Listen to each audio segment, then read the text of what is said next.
Akwụkwọ nke Matiu isi nke 22. Yeshua zara ma gwa ha okwu ọzọ n'ilu sị, alaeze eluigwe dị ka otu eze nke lụrụ nwa ya nwoke, wee ziga ndị ohu ya ka ha kpọọ ndị akpọrọ oku bịa ịgba agbamakwụkwọ ahụ, mana ha ekweghị ịbịa. O wee kpọọ ndị ohu ndị ọzọ sị, gwa ndị akpọrọ oku sị, lee, edoziwo m nri anyasị m, egbuwo m ehi m na ụmụ m ndị buru ibu.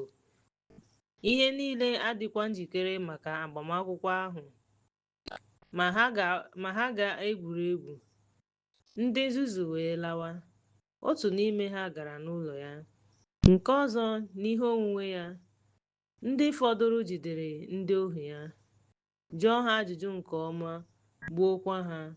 Ma mgbe eze nụrụ nke a, iwe were ya. O wee ziga ndị agha ya wee bibie ndị ogbu mmadụ ahụ ma gbaa obodo ahụ ọkụ. O wee sị ndị ohu ya, n'ezie, agbamakwụkwọ ahụ erughị eru. Ya mere, gaanụ n'ime ndị a kwadebere, mana ndị mere n'okporo ámá na ndị dị n'elu, na ndị niile dị ka unu chọta, kpọọ ha oku ka ha bịa agbamakwụkwọ ahụ. Ndị ohu ahụ pụrụ n'ime nnukwu ụlọ ndị ahụ, ndị niile na-ezukọta n'okporo ámá na ndị ọjọọ ha wee hụ, ma ndị ọma ma ndị agbamakwụkwọ ahụ dị mma nke ukwuu. Eze wee banye ihu uwe ahụ wee hụ otu nwoke nke na-eyighị uwe agbamakwụkwọ. O wee sị ya, enyi m, kedu ka ị si bịa ebe a na-enweghị uwe agbamakwụkwọ? O wee malite ikwu okwu. Eze wee sị ndị ohu ahụ, jidenụ ya n'aka, buru ya pụọ, tụba ya n'ọchịchịrị, ebe ịkwa akwa na ite eze ga-adị, n'ihi na a kpọrọ ọtụtụ mana ole na ole ka a họpụtara. Mgbe ahụ ndị Farisii malitere ịmụ otu ha ga-esi gbochie ya ikwu okwu.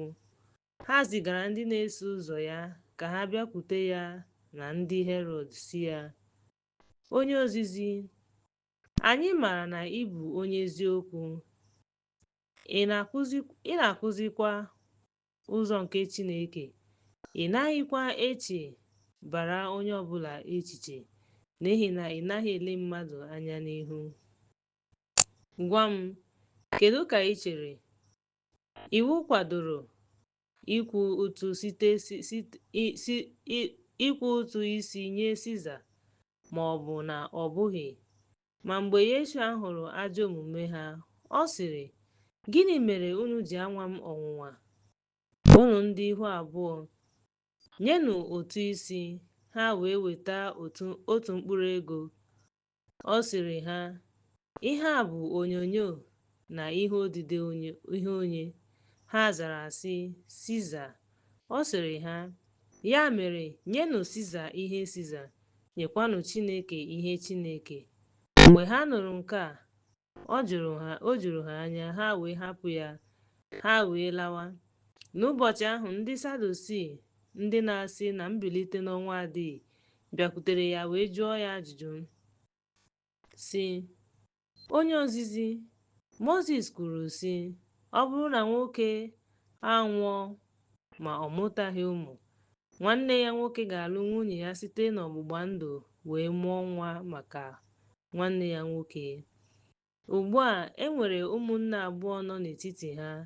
Nke mbụ lụrụ nwunye, nwụọ, na-enweghị ụmụ. Ọ hapụrụ nwunye ya nye nwanne ya nwoke. Otu ahụkwa nke abụọ na nke atọ ruo nke 10. Onye ikpeazụ nwanyị ahụ nwụkwara. Ya mere, n'ọnwụ onye nwunye ha ka ha abụọ ga-abụ, n'ihi na ha niile lụrụ ya. Yeshua zara ha sị, unu na-aghọgbu onwe unu, ebe unu amaghị akwụkwọ nsọ ma ọ bụ ike Chineke. N'ihi na n'ọnwụ ha anaghị alụ nwunye, ọ bụ na-anabata nwunye, kama ha dị ka ndị mmụọ ozi Chineke n'eluigwe. banyere mbilite n'ọnwụ nke ndị nwụrụ anwụ. Unu agụbeghị ihe Chineke gwara unu: abụ m Chineke nke Abraham, Chineke nke Aịzik, na Chineke nke Jekọb. Chineke abụghị Chineke nke ndị nwụrụ anwụ, kama ọ bụ nke ndị dị ndụ. Mgbe ha nụrụ nke a, igwe mmadụ ahụ tụrụ n'anya ozizi ya. Ma mgbe ndị Farisii nụrụ na o mechiwo ndị Sadusii, ha zukọtara ọnụ. Otu n'ime ha, onye na-ekwuchitere iwu, jụrụ ya ajụjụ na-anwaghị ọnwụnwa, sị: onye ozizi, gịnị bụ aha gị? Onye ozizi, gịnị bụ iwu ukwu gị n'iwu? Yeshua zara ya sị: ị ga-eji obi gị dum, mkpụrụ obi gị dum, na uche gị dum hụ Onyenwe anyị Chineke gị n'anya. Nke a bụ iwu nke mbụ na nke kacha ukwuu. Nke abụọ yiri nke a: ị ga-ahụ onye agbata obi gị n'anya dị ka onwe gị.